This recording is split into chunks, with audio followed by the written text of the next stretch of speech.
എല്ലാവർക്കും നമസ്കാരം. ഞാൻ ശ്രീകുളത്തൂർ ഗിരീഷ് അഗ്നിഹോത്രി. ശ്രീമദ് ഭാഗവത കഥ തുടരുകയാണ്.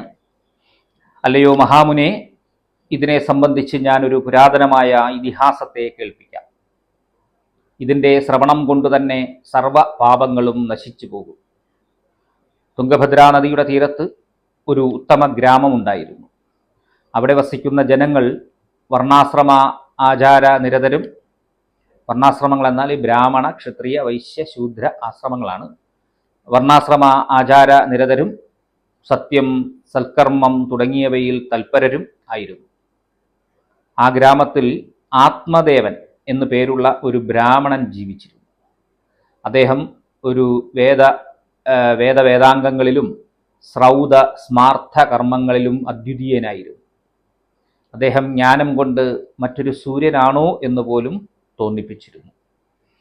അദ്ദേഹം ധനവാനായിരുന്നുവെങ്കിലും ഒരു ഭിക്ഷുവിൻ്റേതിന് സമാനമായ ജീവിതമാണ് നയിച്ചിരുന്നത്. അദ്ദേഹത്തിൻ്റെ പത്നിയായ ദുന്ദുലി നല്ല കുലത്തിൽ ജനിച്ചവളും സുന്ദരിയുമായിരുന്നു. എങ്കിലും താൻ പറയുന്ന കാര്യങ്ങളിൽ മുറുകെ പിടിക്കുന്നവളും കലഹപ്രിയയും നാട്ടുവർത്തമാനം കേൾക്കുന്നതിൽ തൽപരയും ക്രൂര സ്വഭാവത്തോടു കൂടിയവളും അർത്ഥമില്ലാത്തതൊക്കെ പറയുന്നവളും ഗൃഹകാര്യങ്ങൾ നോക്കുന്നതിൽ താൽപ്പര്യം ഇല്ലാത്തവളുമായിരുന്നു. എങ്കിലും ആ ദമ്പതികൾ അർത്ഥകാമങ്ങളിൽ മാത്രം മുഴുകിയും പ്രേമത്തോടുകൂടിയും കഴിഞ്ഞു വന്നു. പക്ഷേ സന്താനഹീനരായതുകൊണ്ട് ഗൃഹം തുടങ്ങിയവയൊന്നും അവർക്ക് സൗഖ്യത്തെ നൽകിയില്ല. തന്മൂലം അവർ ധാർമ്മിക കാര്യങ്ങളിൽ ശ്രദ്ധ ചെലുത്തുവാൻ തുടങ്ങി. ഒരു കുഞ്ഞ് പിറന്നു കാണണമെന്ന ആഗ്രഹത്തോടുകൂടി ആത്മദേവൻ ധാരാളം പശുക്കളെയും സ്വർണം, വസ്ത്രം മുതലായവയും ദാനം ചെയ്തു. സമ്പത്തിൻ്റെ പകുതിയിലധികം ദാനം ചെയ്തിട്ടും അവർക്ക് സന്തതികൾ ഉണ്ടായില്ല. തന്മൂലം അവർ അതിയായി ദുഃഖിച്ചു. ഖിന്നയായ ബ്രാഹ്മണൻ ഒരു നാൾ വീട് വിട്ടിറങ്ങി വനത്തിലേക്ക് പോയി. ഉച്ചയായപ്പോൾ അദ്ദേഹം വല്ലാതെ ദാഹിച്ചു വലഞ്ഞു. സമീപത്തുള്ള ഒരു തടാകത്തിൽ നിന്ന് വെള്ളം കുടിച്ച് പുത്രനില്ലാത്തതിനെക്കുറിച്ച് ആലോചിച്ചിരിപ്പായി. അല്പനേരം കഴിഞ്ഞപ്പോൾ ഒരു സന്യാസി അദ്ദേഹത്തിൻ്റെ അടുത്തേക്ക് വന്നു. ബ്രാഹ്മണൻ സന്യാസിയെ സമീപിച്ച് ഭക്തിപൂർവം നമസ്കരിച്ച് കൈകൾ കൂപ്പി നിൽക്കുവാൻ തുടങ്ങി. അപ്പോൾ സന്യാസി ചോദിച്ചു, അല്ലയോ ബ്രാഹ്മണ, അവിടുന്ന് എന്തിനാണ് കരയുന്നത്? അങ്ങയുടെ ദുഃഖത്തിൻ്റെ കാരണം എന്താണെന്ന് എന്നോട് പറഞ്ഞാലും ഞാൻ അതിന് പരിഹാരമുണ്ടാക്കിത്തരാം. ബ്രാഹ്മണൻ പറഞ്ഞു, അല്ലയോ മഹാമുനെ, ഞാൻ എന്തു പറയാനാണ്? ഒരു പുത്രനില്ലാത്തത് കൊണ്ട് ഞാൻ അതിയായ ദുഃഖത്തെ അനുഭവിക്കുന്നു. ഞാൻ ജന്മത്തിലെ പാപത്തെ അനുഭവിച്ചു കൊണ്ടിരിക്കുകയാണ്. ഞാൻ പിതൃക്കൾക്ക് തർപ്പണം ചെയ്യുമ്പോൾ അവർ ദീർഘനിശ്വാസത്തോടുകൂടി ആ ജലത്തെ തപിപ്പിച്ചിട്ടാണ് പാനം ചെയ്യുന്നത്. അദ്ദേഹത്തിൻ്റെ കാലശേഷം ആരും തന്നെ തങ്ങൾക്ക് തർപ്പണം ചെയ്യാനില്ലല്ലോ എന്നോർത്താണ് ദീർഘനിശ്വാസം ചെയ്യുന്നത്.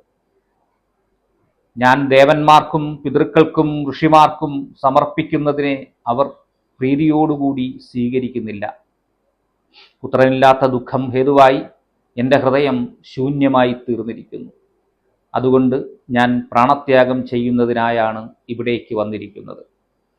സന്താനഹീനൻ്റെ ജീവിതവും ഗൃഹവും സമ്പത്തും കുടുംബവും എല്ലാം തന്നെ നിന്ദ്യമാണ്. ഞാൻ ഏത് പശുവിനെ പോറ്റിയാലും അത് മച്ചിയായിത്തീരുന്നു. ഞാൻ നടുന്ന വൃക്ഷങ്ങൾ പോലും ഫലങ്ങളെ തരുന്നില്ല. എൻ്റെ ഗൃഹത്തിൽ എന്തെങ്കിലും ഫലങ്ങൾ ഉണ്ടായാൽ അതെല്ലാം പെട്ടെന്ന് തന്നെ നശിച്ചു പോകുന്നു. അനവത്യം കൊണ്ട് നിർഭാഗ്യവാനായ എനിക്ക് ജീവിതം കൊണ്ട് എന്ത് പ്രയോജനമാണുള്ളത്? ബ്രാഹ്മണൻ ഇങ്ങനെ പറഞ്ഞ് വിലപിച്ചിരിക്കുവാൻ തുടങ്ങി. യോഗിവര്യനായ സന്യാസിക്ക് ബ്രാഹ്മണൻ്റെ തലയിലെഴുത്ത് മനസ്സിലായി. കരുണ തോന്നിയ സന്യാസി ബ്രാഹ്മണനോട് പറഞ്ഞു, ഹേ ദ്വിജ, പുത്രൻ വേണമെന്നുള്ള ആഗ്രഹം അജ്ഞാനം കൊണ്ടുണ്ടാകുന്നതാണ്. വിവേകം നേടി ആ അജ്ഞാനത്തെ കൈവെടിയൂ. ഈ സംസാരത്തിൽ കർമ്മത്തിൻ്റെ ഗതിയെ തടയുവാൻ ആർക്കാണ് സാധിക്കുക? അല്ലയോ ബ്രാഹ്മണ, ഞാൻ പറയുന്നത് കേട്ടാലും. ഞാൻ അങ്ങയുടെ പ്രാരാബ്ധത്തിൻ്റെ സ്വഭാവം നല്ലതുപോലെ മനസ്സിലാക്കുന്നു. അങ്ങേക്ക് 7 ജന്മം വരെ സന്താനഭാഗ്യമില്ല. സകരൻ, അങ്കൻ തുടങ്ങിയവർ ദുർസന്താനത്തെ കൊണ്ട് അനുഭവിച്ച ദുഃഖത്തെ അവിടുത്തേക്ക് അറിയുന്നതല്ലേ? അതുകൊണ്ട് അങ്ങ് ഗൃഹാസക്തി വെടിഞ്ഞ് സന്യാസം സ്വീകരിച്ചു. അതൊന്നു മാത്രമാണ് പരമസുഖത്തെ പ്രദാനം ചെയ്യുന്നത്. ബ്രാഹ്മണൻ പറഞ്ഞു, ഹേ യതിവര്യ, വിവേകം കൊണ്ട് എനിക്കൊന്നും തന്നെ ഇനി ലഭിക്കാനില്ല.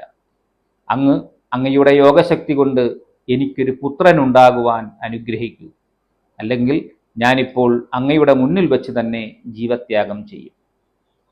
സന്താനസുഖം അനുഭവിക്കാതെ സന്യസിക്കുന്നത് നിരർത്ഥകമാണ്. പുത്രപൗത്രാദികളോടുകൂടി ഗൃഹസ്ഥാശ്രമത്തെ നയിക്കുന്നവനാണ് സുഖത്തെ അനുഭവിക്കുന്നത്. ഇത് കേട്ട് യോഗ്യവര്യൻ ചിത്രകേതുവിൻ്റെ കഥയെ വിധി ലംഘിച്ചാൽ അനുഭവിക്കേണ്ടി വരുന്ന ദുഃഖത്തിൻ്റെ ദൃഷ്ടാന്തമായി ബ്രാഹ്മണന് പറഞ്ഞു കൊടുത്തു. ഈ കഥ ഭാഗവതം ഷഷ്ഠസ്കന്ധത്തിൽ പ്രതിപാദിച്ചിരിക്കുന്നതുകൊണ്ട് ഇപ്പോൾ പറയുന്നില്ല. ഈശ്വരേച്ഛ വിപരീതമായതുകൊണ്ടാണ് സന്താനമുണ്ടാകാത്തത് എന്ന സന്യാസിയുടെ വചനത്തെ ബ്രാഹ്മണൻ ശ്രദ്ധിച്ചില്ല. അദ്ദേഹം തനിക്കൊരു പുത്രൻ സിദ്ധിക്കണമെന്ന വാശിയിൽ തന്നെ ഉറച്ചു നിന്നു. അപ്പോൾ സന്യാസി ഒരു പഴം നൽകിക്കൊണ്ട് പറഞ്ഞു, അങ്ങ് ഈ പഴം കൊണ്ടുപോയി ഭാര്യയ്ക്ക് നൽകുക. ഇത് ഭക്ഷിച്ചാൽ നിശ്ചയമായും സന്താനം ജനിക്കും. സത്യനിഷ്ഠ, ശുചിത്വം, ദയ, ദാനശീലം, ഒരു നേരം ഭോജനം മുതലായവ വ്രതാനുഷ്ഠാനങ്ങളോടുകൂടി കഴിഞ്ഞാൽ സൽപുത്രൻ ഉണ്ടായി വരും. സന്യാസി പഴത്തെ ബ്രാഹ്മണന് നൽകി അവിടെ നിന്നും യാത്രയായി. ബ്രാഹ്മണനാകട്ടെ ആ പഴത്തെ ഭാര്യയ്ക്ക് കൊണ്ടുകൊടുത്ത് വിവരങ്ങൾ ധരിപ്പിച്ച് എങ്ങോട്ടോ ഇറങ്ങിത്തിരിച്ചു. അനന്തരം ബ്രാഹ്മണപത്നി തൻ്റെ സഖിയെ വിളിച്ച് വേവലാതിയോടുകൂടി പറഞ്ഞു, തോഴി, ഞാൻ എന്താണ് ചെയ്യേണ്ടത്? ഞാൻ ഈ പഴം ഭക്ഷിക്കുകയില്ല. ഇത് കഴിച്ചാൽ നിശ്ചയമായും ഗർഭമുണ്ടാകും. ഞാൻ പരവശയാകും. കഷ്ടകാലത്തിന് വല്ല കള്ളന്മാരും വന്നാൽ ഞാൻ എങ്ങനെയാണ് രക്ഷപ്പെടുക? ശുഗൻ മാതാവിൻ്റെ ഗർഭത്തിൽ 12 വർഷം കിടന്നുവത്രേ. ആ കഥ ഓർക്കുകയാണ്. അങ്ങനെ ആയാൽ എങ്ങനെയാണ് ഗർഭത്തെ പുറത്തെടുക്കുക? കുട്ടിയെങ്ങാനും വിലങ്ങനെ കിടന്നാൽ പ്രസവത്തോടുകൂടി എനിക്ക് മരണം സംഭവിക്കും. യുവതിയായവർ പ്രസവത്തിൽ മരിച്ചാലുള്ള അവസ്ഥ എത്ര ദുഃഖകരമാണ്. ഞാൻ ഗർഭിണിയായിരിക്കുന്ന സമയത്ത് എൻ്റെ ഭർത്താവിൻ്റെ സഹോദരി ഇവിടെയുള്ളതെല്ലാം എടുത്തുകൊണ്ടു പോകും. മാത്രവുമല്ല, സത്യം പറയുക, വൃത്തിയായി ജീവിക്കുക മുതലായവയൊക്കെ ആചരിക്കുവാനും പ്രയാസമുള്ളതാണ്. ഇനി പ്രയാസപ്പെട്ട് പ്രസവിച്ചാൽ ഉണ്ടാകുന്ന അവസ്ഥയോ? കുഞ്ഞിനെ നോക്കുവാൻ എത്രമാത്രം കഷ്ടപ്പെടണം. ഇങ്ങനെ ചിന്തിച്ചാൽ വന്ധ്യകളും വിധവകളും തന്നെയാണ് ഭാഗ്യവതികൾ എന്ന് തോന്നിപ്പോകുന്നു. ഇങ്ങനെ ഓരോന്ന് പറഞ്ഞുകൊണ്ട് അവൾ പഴം ഭക്ഷിച്ചില്ല. ഭക്ഷിച്ചു വന്ന് ഭർത്താവിനോട് കളവ് പറയുകയും ചെയ്തു. ഈ കഥയുടെ അടുത്ത ഭാഗം അടുത്ത വീഡിയോയിൽ കാണാം. നന്ദി, നമസ്കാരം.